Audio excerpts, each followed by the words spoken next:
My dear students of Government Degree College Agraharam, Rajendra Siricilla district, welcome to the class. This is Dr. Banda Upendra Reddy delivering lecture on topic Chemical Kinetics, Unit 3, Paper 5, Semester 5. This is the 10th session. In previously 9 sessions, we have discussed number of points. In the last class, I have discussed temperature effect on the rate of reaction and collision theory of biomolecules, Arrhenius equation derivation and graphical representation, etc. Now I am going to enter the class. ఈ రోజు మనం కొన్ని విషయాలు నేర్చుకోవడానికి ప్రయత్నం చేద్దాం. ముఖ్యమైన విషయాలని చివరి క్లాస్లో మనము ప్రయోగపూర్వకంగా ఒక రసాయన చర్య యొక్క ఉత్తేజిత శక్తిని ఏ విధంగా నిర్ణయిస్తారు అనే విషయాన్ని చెప్పుకోవడం జరిగింది. దాన్ని ఒక్కసారి రివిజన్ చేసుకొని మనము తిరిగి తర్వాతి క్లాసులోకి అడుగు పెడదాము.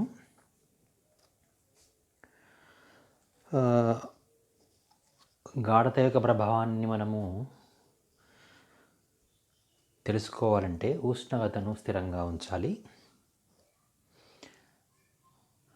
స్థిర ఉష్ణోగ్రత వద్ద గాఢతను మార్చుతూ ఈ మార్పు చెందించిన గాఢత వల్ల రసాయన చర్య వేగంపై ఎలాంటి ప్రభావం ఉంటుందన్న విషయాన్ని, రేటుపై ఎలాంటి ఉన్న విషయాన్ని ఒక సరి అయిన ప్రయోగంతో పరిశీలించినప్పుడు జరిపిన అధ్యయనాన్ని గతిక శాస్త్ర అధ్యయనంగా పేర్కొన్నాము. దానివల్ల మనకు రసాయన చర్య రేటు మరియు ఆ చర్య ఏ క్రమాంకము మున్నగునవి, రేటు స్థిరాంకము మున్నగునవి తెలుసుకుంటాం. అయితే ఈరోజు మనం అదే గతిక శాస్త్ర అధ్యయనం వలన గాఢత ప్రభావం కాకుండా ఉష్ణోగ్రత ప్రభావం రసాయన చర్య రేటుపై ఎలా ఉంటుందనే విషయాన్ని ఇప్పుడు చర్చించుకుంటాం. దీనికి కానీ మనం ఏం చేయాలి అంటే ఏదైనా ఒక రసాయన చర్యను స్థిర గాఢత వద్ద, ఉదాహరణకు A+B గివ్స్ ప్రోడక్ట్స్ అని ఒక రసాయన చర్య ఉంది, ఉత్పన్నాలు ఇస్తున్నాయి. ఈ చర్యలో వీటి గాఢతను ఏ సమానంగా గాఢతను తీసుకొని ఈ గాఢత స్థిరంగా ఉంచి T1 అణు ఉష్ణోగ్రత వద్ద గతిక శాస్త్ర అధ్యయనం చేసి ఉత్పన్నాలు శూన్యము T=0 ఉన్నప్పుడు, తర్వాత T అయినప్పుడు ఇది X, ఇది A-X అవుతుంది. ఈ విధంగా A-X, XT విలువలను ఒక సరి అయిన రేటు సమీకరణంలో ప్రవేశపెట్టి రేటు స్థిరాంక సమీకరణం కనుగొని అది ఏదో ఒక క్రమాంక చెందినదిగా భావించి దాని రేటు స్థిరాంక సమీకరణం లెక్కించుకొని రేటు స్థిరాంక సమీకరణమును మనం రాసుకోవాలి, ఒక చోట రాసుకోవాలి. అది T1 అనే సమయ కాలం ఉష్ణోగ్రత వద్ద K1 అను ఒక రేటు స్థిరాంక విలువ లభిస్తుంది.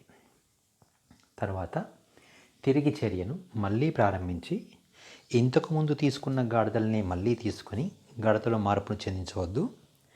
ఇప్పుడు ఇంతకుముందు చేసిన విధంగానే మళ్ళీ T2 అను ఉష్ణోగ్రత వద్ద రసాయన గతిక శాస్త్ర అధ్యయనం చేసి సరైన ప్రయోగ సహాయంతో దాని యొక్క రేటు స్థిరాంక విలువను మళ్ళీ కనుక్కుంటే K2 వస్తుంది.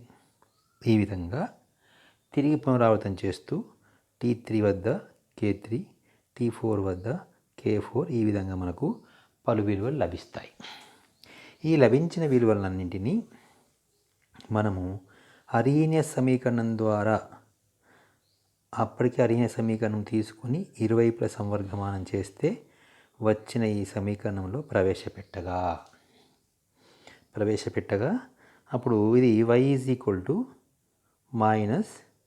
y=-mx+c రూపంలో ఉన్నందున మనకు ఒక రేఖాచిత్రం లభిస్తుంది. y అక్షం పైన log k విలువలని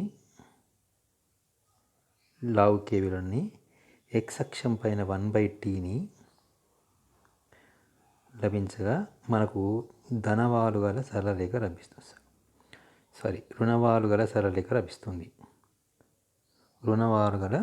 సరళరేఖ లభిస్తుంది. ఈ అంతరఖండమును మనం లాగ్ ఏగా చెప్పుకుంటాం. దీని విలువ స్లోప్ విలువ EA/2.303 ఇంటూ r వస్తుంది. అనగా స్లోప్ నుండి మనం ఖచ్చితంగా వాలు ద్వారా వాలు is equal to EA/2.303 into r. అప్పుడు EA ఈజ్ అంటే ఇది ఇక్కడికి వచ్చేస్తుంది. కావున EA ఈజ్ ఏమవుతుందంటే 2.303 ఇంటూ r వాల్యూ ఇంటూ వాలు అవుతుంది. ఈ విధంగా మనం గ్రాఫ్ని గీసుకోవచ్చు. ఆ గ్రాఫ్ ఇక్కడ పైన ఉంది చూడండి ఒకసారి. ఇది లాస్ట్ క్లాస్లో చెప్పుకున్నాం, మరి ఇది పునర్విభజన చేస్తున్నాం, మళ్ళీ ఒకసారి చెప్పుకుంటున్నాం. ఈ విధంగా మనం గ్రాఫ్ గీయవచ్చు. ఇది ఒక పద్ధతి. ఇక రెండవ పద్ధతిలో గ్రాఫ్ ద్వారా కాకుండా ఒక సమీకరణం ఉత్పాదించవచ్చు. అది ఎలాంటి సమీకరణమో ఇక్కడ చూద్దాం. ఇంతకుముందు చెప్పినట్టుగా ఒక రసాయన చర్యను మళ్ళీ ఏ అనే గాఢత వద్ద T1 ఉష్ణోగ్రత వద్ద గతిక శాస్త్ర అధ్యయనం చేసినప్పుడు K1 అను రసాయన స్థిరాంకం లభిస్తుంది. ఈ T1 K1లను అప్పటికే మనం ఉత్పాదించిన డిరైవ్ చేసిన సంవర్గమానంతో సంబంధించిన ఆర్హీనియస్ సమీకరణంలో ప్రవేశపెట్టగా మనకు లాగ్ K1 విలువలను లాగ్ K1/1/T1 వస్తుంది. తిరిగి అదే చర్యను అదే క్రియాజనకాల గాఢత వద్ద T2 అను ఉష్ణోగ్రత వద్ద అధ్యయనం చేయగా K2 లభిస్తుంది. ఆ లభించిన K2 విలువలను మళ్ళీ ఆర్హీనియస్ సమీకరణంలో పెట్టినప్పుడు ఈ విధంగా లభిస్తుంది. ఇప్పుడు సెకండ్ సమీకరణం నుండి ఫస్ట్ సమీకరణం తొలగించగా అంటే తీసివేయగా మనకు కింద పేర్కొనే సమీకరణాలు వస్తాయి. ఇది లభిస్తుంది. దీని నుంచి మనకి ఇది లభిస్తుంది. దీని నుంచి మైనస్ని తొలగించడం కోసం దీన్ని T2ను T1 గాను T1 T2గా మార్చుకుంటాము. ఇలా మార్చుకోవడం మైనస్ తొలగిపోతుంది. ఫైనల్గా ఈ ఈక్వేషన్ వస్తుంది. ఈ ఈక్వేషన్ నుంచి మనం గతిక శాస్త్ర అధ్యయనం ఉత్తేజ శక్తిని కనుక్కోవచ్చు. అంటే ప్రయోగపూర్వకంగా ఉత్తేజ శక్తిని కనుక్కోవడం కోసం మన రెండు పద్ధతులు ఉన్నాయి. ఒకటి గ్రాఫికల్ పద్ధతి, ఒకటి సమీకరణ పద్ధతి. ఈ రెండు సమీకరణం ద్వారా కనుక్కోవచ్చు. ఇది మనము ఆ తర్వాత ఇక్కడ మనకు కొన్ని జటిలమైన పదాలు ఉన్నాయి ఇక్కడ ఉష్ణోగ్రత సమయంలో. అందులో ఒకటి త్రిశోల్డ్ శక్తి అనగానేమి, ఉత్తేజ శక్తి అనగానేమి, ఉత్తేజ జట్లం అనగానేమి, ఉత్తేజ జట్ల సిద్ధాంతం అంటే ఏమిటి అనే విషయాలను కూడా మనం ఇప్పుడు చర్చించుకుంటాం. ముందు ఉత్తేజ శక్తి గురించి చెప్పేటప్పుడు మనం త్రిశోల్డ్ శక్తిని గురించి కూడా చెప్పుకోవాలి. అప్పటికే మనం ఆ తాడన సిద్ధాంతంలో ఈ విషయాలను చెప్పుకొని ఉన్నాము. ద్వియాణుక అణువుల యొక్క తాడన సిద్ధాంతంలో ఈ విషయాలను మనం చెప్పుకొని ఉన్నాము. దీని ప్రకారము తాడన సిద్ధాంత ప్రకారము ఒక రసాయన చర్యలో ఒక క్రియాజనకాలు క్రియాజన్యాలుగా మారాలంటే అణువులు పరస్పరం తాడనం జరుపుకోవాలి. ఆ తాడనాలు కూడా ఒక సెకండ్లో బిలియన్ తాడనాలు జరగవచ్చు. కానీ జరిగిన తాడనాలు అన్నీ కూడా ఫలప్రదం కావు. ఫలప్రదమైన తాడనాలు మాత్రమే ఉత్పన్నాలుగా మారుతాయి. ఆ ఫలప్రదమైన తాడనాలు ఉత్పన్నాలుగా మారాలంటే ఆ ఫలప్రదమైన తాడనాలు జరగడానికి క్రియాజనకాలకు కొంత శక్తి ఉండాలి. అవి కలిగి ఉండాల్సిన శక్తిని మనం త్రిశోల్డ్ శక్తి అంటాము. అంటే త్రిశోల్డ్ శక్తి అనగా ఒక రసాయన చర్యలో పాల్గొన్న క్రియాజనకాలు పరస్పర తాడనం జరిపి ఉత్పన్నాలుగా మారుటకు కలిగి ఉండవలసిన కనీస శక్తిని మనము త్రిశోల్డ్ శక్తి అంటాం. అది కూడా చెప్పుకున్నాం. త్రిశోల్డ్ శక్తి అన్ని అణువులకు ఏకకాలంలో ఉండే అవకాశం లేదు. అనేక సంఖ్యలో అణువులు ఉన్నప్పుడు కొన్ని సంఖ్యలో అణువులకు మాత్రమే ఈ త్రిశోల్డ్ శక్తి ఉంటుందని చెప్పుకున్నాము. దానికి కారణం వరుస తాడనాలు జరుపుతున్నప్పుడు కొన్ని అణువుల శక్తిని కోల్పోయి కొన్ని అణు శక్తిని తీసుకోవడం వల్ల అతి కొద్ది అణువులకు త్రిశోల్డ్ శక్తి లభిస్తుంది. మిగతా అణువులకు త్రిశోల్డ్ శక్తి ఉండదు. కానీ మిగతా అణువులు కూడా త్రిశోల్డ్ శక్తిని పొందాలంటే మనం ఇంకొంచెం శక్తిని అందజేయాలి. అంటే ఈ విధంగా త్రిశోల్డ్ శక్తి లేని అణువులు త్రిశోల్డ్ శక్తి పొందడానికి క్రియాజనకాలకు కొద్ది శక్తి కావాలి. ఆ విధంగా క్రియాజనకాల యొక్క శక్తికి మనము కొద్ది శక్తిని యాడ్ చేసినప్పుడు కలిపినప్పుడు అవి త్రిశోల్డ్ శక్తిని చేరుకొని ఉత్పన్నాలుగా మారే అవకాశం ఉంటుంది. ఈ అదనపు శక్తిని, అవసరమైన శక్తి మనం ఏమంటామంటే ఉత్తేజ శక్తి అంటాము. దాన్ని ఇక్కడ డెఫినేషన్ ఇవ్వడం జరిగింది చూడండి. ఒక రసాయన చర్యలో పాల్గొంటకు క్రియాజనకానులకు అందజేయవలసిన అదనపు శక్తిని ఉత్తేజ శక్తి అంటాం. లేదా రసాయన చర్యలో క్రియాజనక అణువులు ఉత్తేజ జట్లను ఏర్పరచుటకు అందజేయవలసిన శక్తిని ఉత్తేజ శక్తి అంటాం. ఇంకో విధంగా సమీకరణ రూపంలో ఉత్తేజ శక్తి ఈక్వల్ థ్రెషోల్డ్ శక్తి మైనస్ క్రియాజనకాలకు ఉన్న శక్తి అని చెప్పుకోవచ్చు. మరి ఉత్తేజ జట్లం అంటే ఏమిటి అని పరిశీలించినప్పుడు రసాయన చర్యలో అత్యధిక శక్తి కలిగి ఉండి అస్థిరమైన మరియు మధ్యగత సమ్మేళనమును మనము ఉత్తేజ జట్లము అంటాం. ఉత్తేజ జట్లం అనేది చాలా అస్థిరమైనది మరియు చాలా శక్తి కలిగి ఉన్నది. ఇది వెంటనే విఘటనం చెంది ఉత్పన్నాలుగాను లేదా క్రియాజనకాలుగా మారే అవకాశం ఉంటుంది. అది క్రియాజనకాలుగా మారితే దాన్ని ఉత్క్రమణీయ ప్రక్రియగా మార్చుకుంటాము.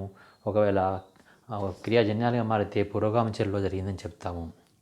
సో ఈ విధంగా మనం ఇప్పుడు కొన్ని విషయాలను, ముఖ్యమైన అంశాలను అనగా థ్రెషోల్డ్ శక్తి అనగానేమి, ఉత్తేజ శక్తి అనగానేమి, ఉత్తేజ జట్లం అంటే ఏమిటి, క్రియాజనకాల శక్తి, క్రియాజన్యాల శక్తి అనే కొన్ని పదాలను నేర్చుకున్నాము.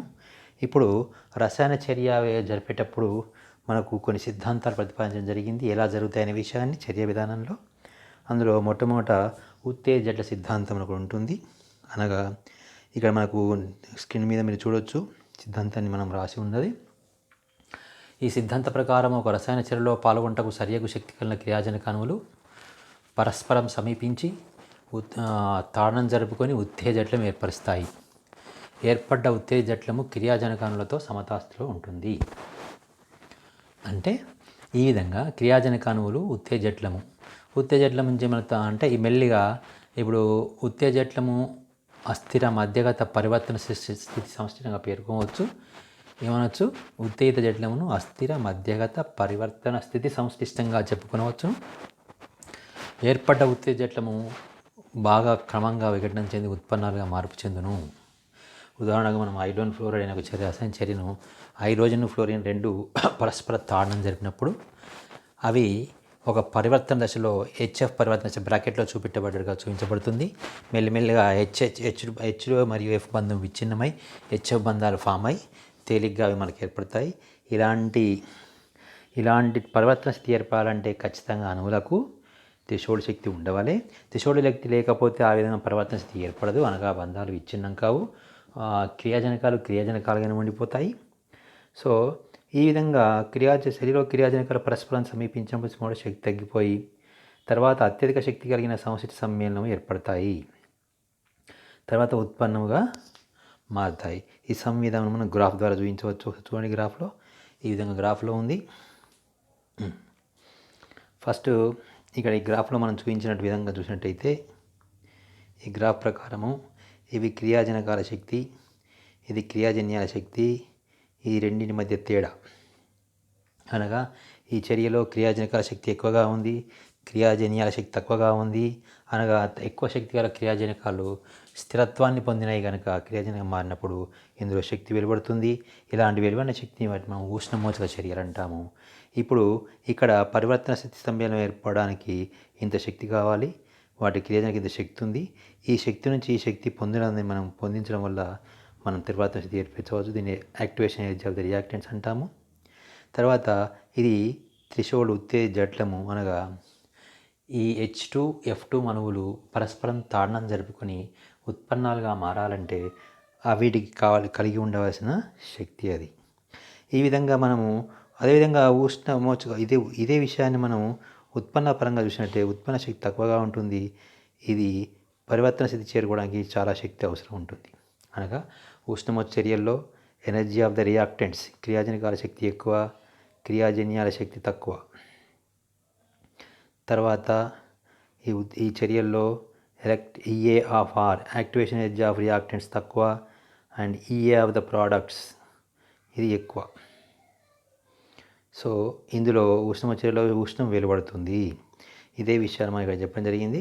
ఉష్ణమోచక చర్యలకు ఉష్ణగ్రాహక చర్యలకు మధ్య డిఫరెన్స్ను కూడా మనం చెప్పడం జరుగుతుంది.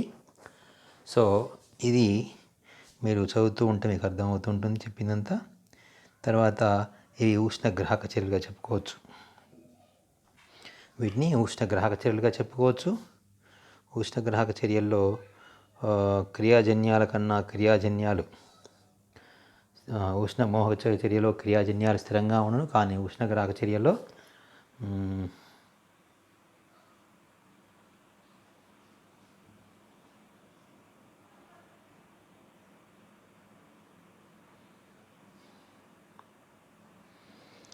ఉష్ణగ్రాహక చర్యలో క్రియాజన్యాలు మారుతున్నప్పుడు చర్యలో గ్రహించును ఉష్ణగ్రాహక చర్యలు అంటారు. ఇందులో ఉష్ణగ్రాహక చర్యల్లో క్రియాజనకాల యొక్క శక్తి ఎక్కువగా ఉండును, క్రియాజనక శక్తి తక్కువగా ఉండును. ఈ విధంగా ఉంటుంది గ్రాఫ్. అది శక్తి తక్కువ ఉంటుంది, శక్తి ఎక్కువ ఉంటుంది.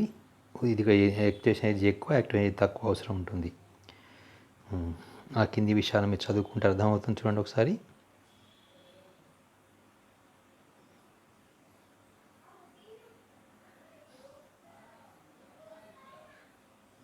క్రియాజన్యాల శక్తి క్రియాజనకాల కన్నా తక్కువ, ఎక్కువ శక్తి అవసరము. తిరోగమన చర్యలో పాల్గొంటే తక్కువ శక్తి అవసరము. క్రియాజన్యాల కన్నా క్రియాజనకాలు స్థిరంగా ఉండును. ఇది ఈ విషయం. ఇది గ్రాఫ్. ఇది గ్రాఫ్. తర్వాత మనం ఇక్కడ కొన్ని ప్రాబ్లం చెప్పుకుంటాం. ప్రాబ్లం చెప్పుకునేటప్పుడు జాగ్రత్త వహించాల్సిన అవసరం ఉంటుంది.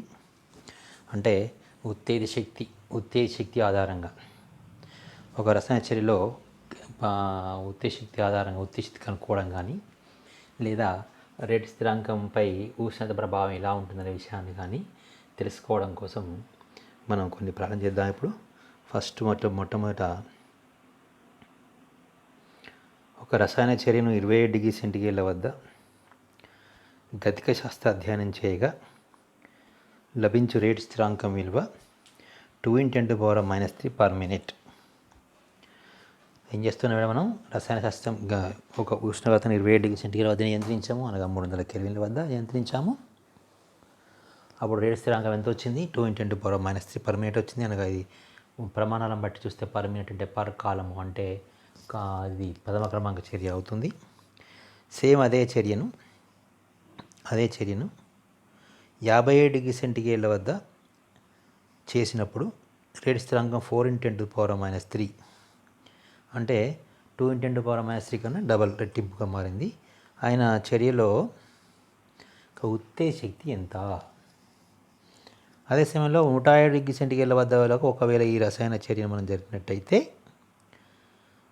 అప్పుడు చర్య రేటు స్థిరాంకం ఎంత ఉంటుంది అనే విషయాలను మనకు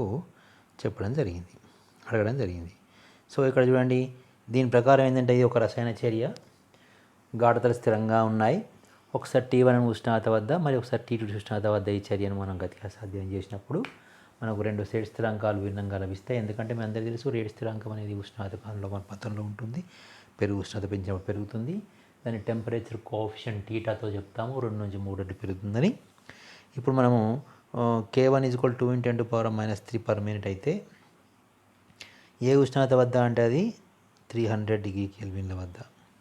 మరి 330 వద్ద ఎంత అంటే అది కూడా చెప్పలేదు, 4 × 10⁻³. మన K1 K2 T1 T2 ఉన్నాయి. ఇప్పుడు ఏ కనుక్కోవాలంటే ఈ సమీకరణంలో ప్రవేశపెట్టగా ఈ విధంగా వస్తుంది చూడండి. ఇప్పుడు దత్తాంశం 2కి వచ్చినట్టయితే మనకు K3 కావాలి. ఇక మనం యాక్టివేషన్ ఎనర్జీ కనుక్కుంటాం. ఇప్పుడు కనుక్కున్న తర్వాత మనకి ఏం కావాలి అంటే నెక్స్ట్ 107 దగ్గర ఎంత కావాలంటే 107 దగ్గర T2 దగ్గర ఎంత, K3 ఎంత అంటే టెంపరేచర్ ఎంత అంటే 380. 107కు 240 అంటే 380 దగ్గర ఎంత, 330 దగ్గర ఎంత ఉందో మనకు తెలుసు. ఇప్పుడు 330 దగ్గర మనకి ఎంత, 4 × 10⁻³ ఉంది. సో దీన్ని బట్టి ఇలా కనుక్కోవచ్చు అనే విషయాన్ని మనం పక్క పేరు చూద్దాం. ఇప్పుడు ఒక్కసారి మీరు అవన్నీ ప్రతిక్షేపించిన వాళ్ళని చూసినట్టయితే K2/K1 log K2/K1 అంటే log 2 log 2 is equal to 0.3010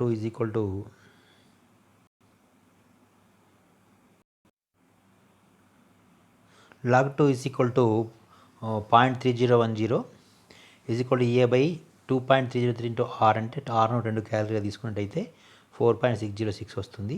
into temperature విలువను వేసినట్టయితే మనం ఇంతకుముందు లెక్కలో చూసుకున్నట్టయితే ఈ విధంగా మనం పరిశీలించినట్టయితే 330 - 300 = 30 అవుతుంది.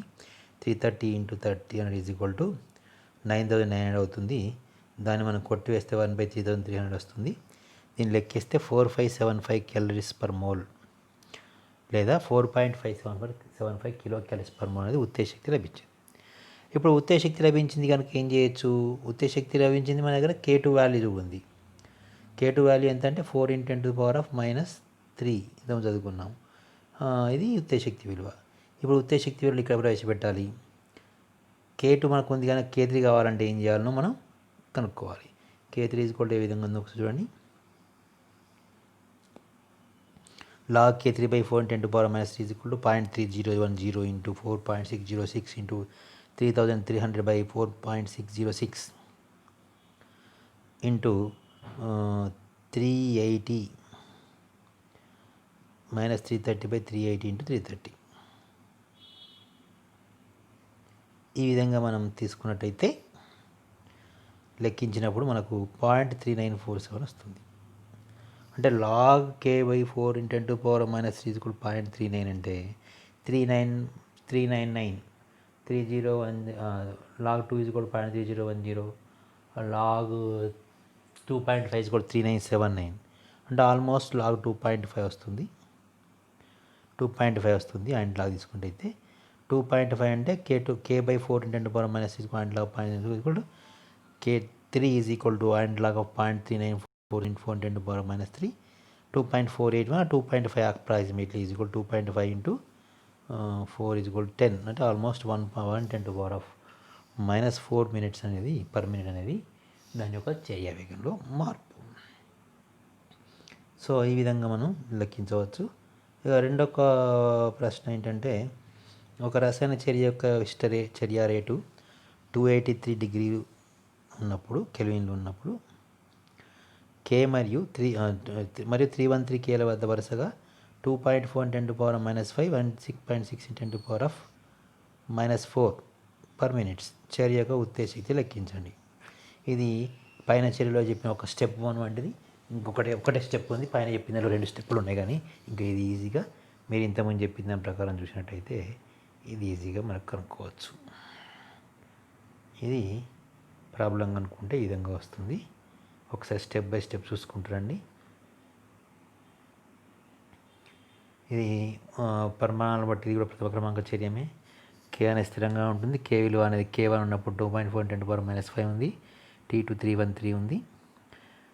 K2 = 1.6 × 10⁻4 అంటే దాదాపుగా 2.4 × 10⁻6-4 అంటే దాదాపు 8 టైమ్స్ పెరిగినట్టు చూస్తే తర్వాత 283 కెల్విన్ 313 కెల్విన్ దగ్గర ఎంత T1 ఉంది, T2 ఉంది అని ఉన్నాయి. వీటి ప్రవేశపెడితే మనకు అర్ణీయ సమీకరణలో ప్రవేశపెట్టి లెక్కిస్తే ఈ విధంగా వస్తుంది. 0.839 log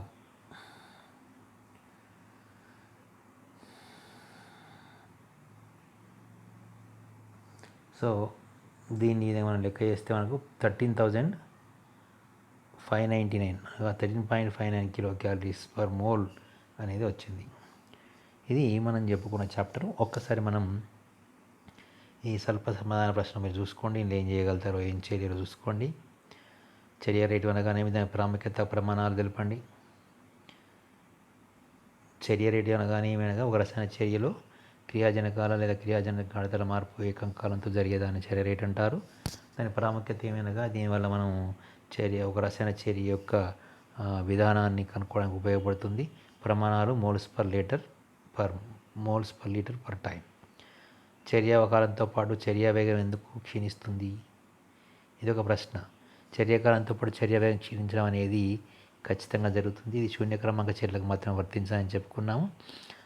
మిగతా అన్ని క్రమాంక చర్యలకు వర్తిస్తుంది. ఎందుకనగా ఫస్ట్ స్టార్టింగ్లో క్రియాజనకాల గాఢతలు ఎక్కువగా ఉన్నప్పుడు ఎక్కువ తాడనాలు జరుపుతాయి. ఎక్కువ తాడనాలు జరిపినప్పుడు ఎక్కువ ఫలప్రదమైన తాడనాలు జరుగుతాయి. ఎక్కువ ఫలప్రదమైన తాడనాలు అయినప్పుడు ఎక్కువ అణువుల చర్యలో పాల్గొనే అవకాశం ఉంటుంది. కానీ కాలక్రమేణా క్రియాజనకాలను ఉత్పన్నాలుగా మారుతున్నప్పుడు క్రియాజనకాల సంఖ్య తగ్గిపోతూ ఉంటుంది. తగ్గిపోతూ ఉన్నప్పుడు అవి తాడనం జరపడానికి సమయం ఎక్కువ పడుతుంది. అంటే అధికంగా ఉన్నప్పుడు తాడనాలు ఎక్కువ జరుగుతాయి, పౌనఃపున్యము అల్పంగా సంఖ్యలో ఉన్నప్పుడు తక్కువ జరుగుతాయి. కనుక ఇప్పుడు రేట్ అనేది ఖచ్చితంగా పడిపోతుంది అనే విషయాన్ని మనం చెప్పుకోవచ్చు. రసాయన చర్యపై ఉష్ణోగ్రత ప్రభావం ఏ విధంగా ఉంటుందో మనం చెప్పాము.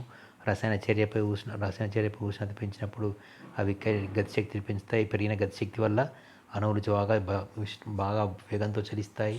ఇలా వేగంతో చేయించడం వల్ల ఏం జరుగుతుంది, అవి పరస్పర అణువులు బలంగా ఢీకొంటాయి. బలంగా ఢీకొన్నప్పుడు అవి ఉత్తేజ శక్తిని అంటే త్రిశోడ శక్తిని పొంది అధిక మొత్తంలో అణువులు త్రిశోడ శక్తిని పొంది బంధాలు విచ్ఛిన్నమై ఉత్పన్నాలుగా మారుతాయి. ఈ విధంగా కావడానికి ఉష్ణోగ్రత ఎంతైనా అవసరంగా ఉంటుంది. చర్య రేటుని ఏ విధంగా కనుగొనవచ్చు? చర్య రేటుని కనుగొనాలంటే ఫస్ట్ స్టెప్లో ఒక రసాయన చర్యను తీసుకొని స్థిర ఉష్ణోగ్రత వద్ద నియంత్రించి చర్యను ప్రారంభించి చర్యాకాలం 0 వద్ద మరియు 5, 10, 15 అంటూ నియమిత కాల వ్యవధుల లోపల రసాయన చర్యలోని మిశ్రమాన్ని కొద్దిగా తీసుకొని సరి అయిన ప్రయోగంతో A-Xటీలను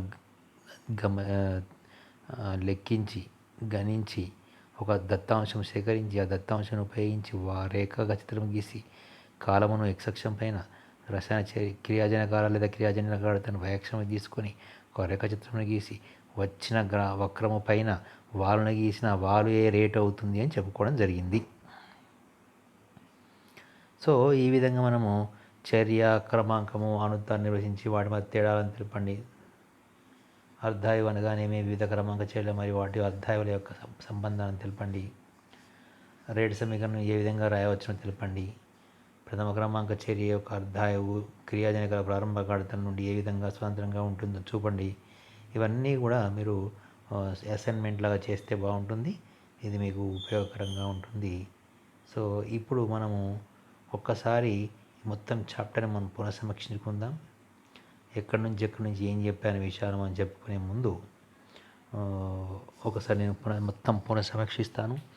ఈ చాప్టర్లో యూనిట్ 3లో మనకు మొత్తం 11 పీరియడ్లు అయిపోవాలి. ఇది 10వ పీరియడ్. ఇంకొక పీరియడ్ అవసరం ఉంది. ఒక చాప్టర్స్ ఉన్న చాప్టర్ కూడా చెప్పడం జరుగుతుంది. కొన్ని పాయింట్స్ తయారు చేసి చెప్పడం జరుగుతుంది. ఇందులో మొట్టమొదట మనము రసాయన గతిశాస్త్రం అనగానేమి అనే విషయాన్ని చెప్పుకున్నాం, దాన్ని నిర్వచించుకున్నాం. స్థిర ఉష్ణోగ్రత పీడనము గాఢతల వద్ద ఒక రసాయన చర్య రేటును అధ్యయనం చేయ విధానాన్ని రసాయన గతిశాస్త్రం అంటాం. చర్య రేటుని ఎందుకు అధ్యయనం చేయాలి అంటే చర్య రేటుని తెలుసుకోవడం వల్ల మనకి ఏం జరుగుతుంది, ఏం ఉపయోగం ఉంది అనే విషయాన్ని ప్రశ్నించినప్పుడు అనేక ఉపయోగాలు ఉన్నాయి. ముఖ్యంగా మనం చర్య రేటు వల్ల ఒక రసాయన చర్య యొక్క విధానాన్ని ఎలా జరుగుతుందో విషయాన్ని మనం అంచనా వేయడానికి ఉపయోగపడుతుంది. ఇది రసాయన గతిశాస్త్రం అన్ని చర్యలకు పనిచేయదు. కేవలం నెమ్మదిగా జరుగు చర్యలకు మాత్రమే వర్తిస్తుంది. ఒక రసాయన చర్య అది నెమ్మదిగా ఉన్నా అది వేగంగా ఉన్నా ఈ చర్య ఈ శాస్త్రం పనికిరాదు అని చెప్పుకున్నాం. అలా చెప్పుకున్న తర్వాత రేటు అంటే ఏమిటి, రేటును ఏ విధంగా లెక్కిస్తారు, క్రియాజనకాల పరంగా రేటుని ఎలా రాస్తారు, క్రియాజన్యాల పరంగా రేటుని ఎలా రాస్తారు, రేటును ఏ విధంగా నిర్ణయిస్తారు ప్రయోగపూర్వకంగా, ఆ తర్వాత నిర్ణయించడం జరిగిన తర్వాత చర్యలో పాల్గొనే క్రియాజనకాను అంటే చర్య రేటును ప్రభావితం చేసే అంశాల గురించి చెప్పుకున్నాం. అందులో చాలా ముఖ్యమైన అంశాలు గాఢత ప్రభావము, ఉష్ణోగ్రత ప్రభావాన్ని కూడా మనం ఇంతకుముందు అర్హీన సమీకరణం ద్వారా ఏ విధంగా లెక్కిస్తాము అనే విషయాలు చెప్పుకోవడం జరిగింది. గాఢత ప్రభావం ఎలా ఉంటుందని చెప్పుకోవడం జరిగింది. అదేవిధంగా ఉత్ప్రేరక ప్రభావం ఎలా ఉంటుంది, కాంతి ప్రభావం ఎలా ఉంటుంది, ద్రావణి ప్రభావం ఎలా ఉంటుంది అనే విషయాన్ని చర్చించుకున్నాము. తర్వాత ఇవి అయిపోయిన తర్వాత వెంటనే మనము అణుత అంటే ఏంటి, క్రమాంకం అంటే ఏంటి, అనుకత చర్యలు అనగానేమి, క్రమాంక చర్యలు అనగానేమి, ఉదాహరణతో పాటు ప్రథమ క్రమాంక, ద్వితీయ క్రమాంక, శూన్య క్రమాంక రసాయన చర్యల యొక్క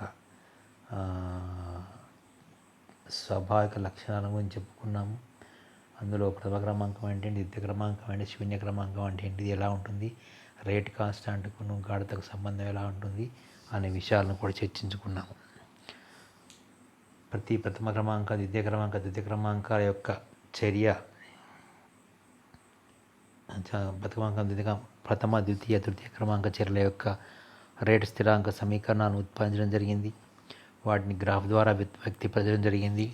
తర్వాత వాటి అర్ధాయువులను చెప్పడం జరిగింది. అర్ధాయువ సమీకరణం ఉత్పాదించడం జరిగింది. తర్వాత వాటి ప్రమాణాలను చెప్పుకోవడం జరిగింది. వాటి ఉదాహరణలు చెప్పుకోవడం జరిగింది. ఆ తర్వాత వాటన్నిటిపైన కొన్ని ప్రాబ్లమ్స్ 13 నుంచి 14 ప్రాబ్లమ్ చేయడం జరిగింది. ఆ ప్రాబ్లమ్స్ అయిపోయిన తర్వాత మనం చేసిన పని ఏంటంటే రెండవ భాగంలోకి వచ్చాము. ఈ క్రమాంకం నిర్ణయించిన పద్ధతులు ఏమున్నాయని చెప్పుకున్నాం. ఆ పద్ధతులు ఒక 6 రకాలుగా చెప్పుకున్నాం. అందులో ఆస్వాల్డైజేషన్ పద్ధతి అనేది భిన్నమైన పద్ధతి. ఈ పద్ధతిలో మనం రసాయనిక చర్య యొక్క మొత్తం క్రమాంకాన్ని మరియు అందులో పాల్గొన్న క్రియాజనకాల వ్యక్తిగత క్రమాంకాలను కనుగొనటకు ఉపయోగపడుతుందని. అయితే మిగిలిన అన్నీ మాత్రము కేవలం రసాయన చర్య యొక్క మొత్తం క్రమాంకాన్ని కనుక్కోవచ్చు, కానీ వ్యక్తిగతంగా క్రియాజనకంలో క్రమాంకాన్ని కనుక్కోవడానికి వీలు లేదని చెప్పుకున్నాము.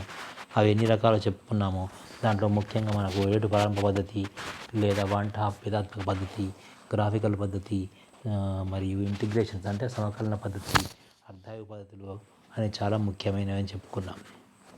తర్వాత వీటికి సంబంధించిన కొన్ని ప్రాబ్లమ్స్ కొన్ని చేయడం జరిగింది. ఆ తర్వాత నెక్స్ట్ చాప్టర్కి వచ్చేసరికి మనం చెప్పుకున్న విషయాలు చాలా చర్య రేటుపై ఉష్ణోగ్రత ప్రభావం ఎలా ఉంటుందనే విషయం చెప్పుకున్నాం. అది నిన్న మొన్న క్లాసులో చెప్పుకున్నాం కనుక మీకు అది బాగానే జ్ఞాపకశక్తి ఉంటుందని అనుకుంటున్నాను. మనము ఈ చాప్టర్ని